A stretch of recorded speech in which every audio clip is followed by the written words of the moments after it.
A Satire Against Reason and Mankind is a satirical poem by the English Restoration poet John Wilmot, 2nd Earl of Rochester. Interpretation. A satire against reason and mankind addresses the question of the proper use of reason, and is generally assumed to be a Hobbesian critique of rationalism.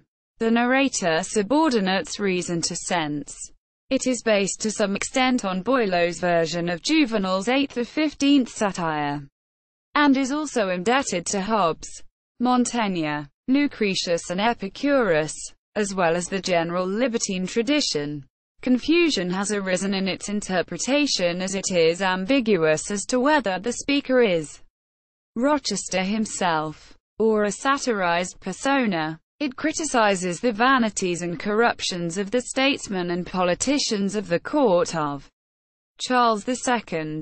Reception. It is generally supposed to have been written before June 1674, which is the dating of the earliest surviving manuscript, along with a ramble in St.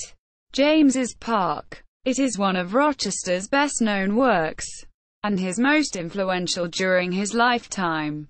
It exists in some 52 manuscripts, more than any other work by the poet. It resulted in 4 direct poetic responses.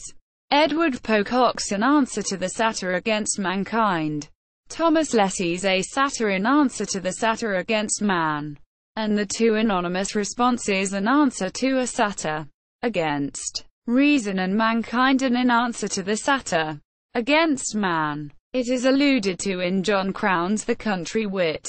It has been argued that John Dryden addressed the poem in Religio Laici, annotated text of A Satire Against Mankind.